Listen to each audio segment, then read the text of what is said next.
Lotus పాండ్లో అక్రమ నిర్మాణాలను GHMC అధికారులు కూల్చివేశారు. గతంలో వైసీపీ అధినేత జగన్ భద్రత కోసం రోడ్డును ఆక్రమించి గదులు నిర్మాణం చేశారు. రోడ్డును ఆక్రమించి నిర్మాణాలు చేయడంతో స్థానికులు జీహెచ్ఎంసీ అధికారులకు ఫిర్యాదు చేశారు. స్థానికుల ఫిర్యాదు మేరకు జీహెచ్ఎంసీ టౌన్ ప్లానింగ్ అధికారులు కూల్చివేశారు.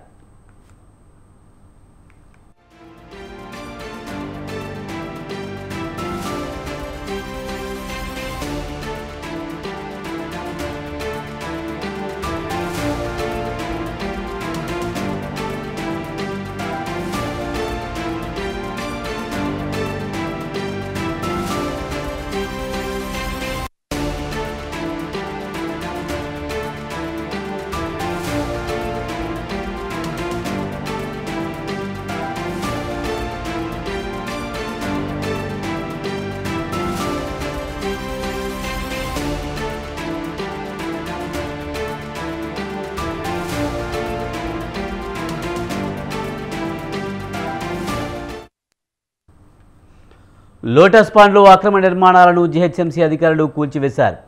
గతంలో వైసీపీ అధినేత జగన్ భద్రత కోసం రోడ్డును ఆక్రమించి గదులు నిర్మాణం చేశారు. రోడ్డును ఆక్రమించి నిర్మాణాలు చేయడంతో స్థానికులు జీహెచ్ఎంసీ అధికారులకు ఫిర్యాదు చేశారు. స్థానికుల ఫిర్యాదు మేరకు జీహెచ్ఎంసీ టౌన్ ప్లానింగ్ అధికారులు కూల్చివేశారు. దీనిపై మరింత సమాచారాన్ని మా ప్రతినిధి వేణు అందిస్తారు. వేణు, లోటస్ పాండ్లో అక్రమ నిర్మాణాలను జీహెచ్ఎంసీ అధికారులు కూల్చివేసినట్టు తెలుస్తుంది. పూర్తి సమాచారం ఏంటి? హైదరాబాద్ లోటస్ పాండ్ లోని ఏపీ మాజీ సీఎం జగన్మోహన్ రెడ్డి ఇంటి ముందు అక్రమంగా నిర్మించినటువంటి కట్టడాలపై జీహెచ్ఎంసీ కన్నెర్ర చేసింది. లోటస్ పాండ్ ముందు మాజీ ముఖ్యమంత్రి జగన్ కోసం ఏదైతే సెక్యూరిటీ కోసం నిర్మించినటువంటి అక్రమ నిర్మాణాలు ఉన్నాయో వాటన్నిటిపైన కూడా కొరడా జులిపించడం జరిగింది. గతంలో జగన్ భద్రత కోసం రోడ్డును ఆక్రమించి ప్రత్యేకంగా భద్రతా సిబ్బంది కోసం గదులను నిర్మించారు.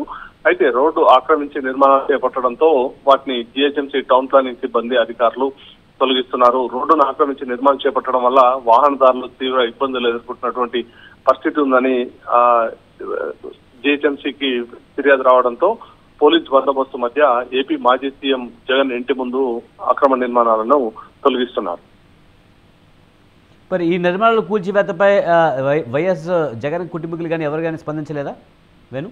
ఇప్పటి వరకు అధికారికంగా కానీ ఎవరు అక్కడ నుండి రెస్పాండ్ అయితే కాలేదు. ముఖ్యంగా ఏదైతే ముఖ్యమంత్రిగా ఉన్నప్పుడు భద్రత కోసం భద్రతా సిబ్బంది ప్రత్యేకంగా ఈ గదులను నిర్మించడం జరిగింది. అయితే వీటి వల్ల ఆ రూట్ లో వచ్చిపోయేటువంటి వాహనదారులు ఇబ్బందులు ఎదుర్కొంటున్నారని చెప్పి జీహెచ్ఎంసీకి ఫిర్యాదు రావడంతో తక్షణమే వాటిని తొలగిస్తున్నటువంటి పరిస్థితి ఉంది. Right, thank you Venu.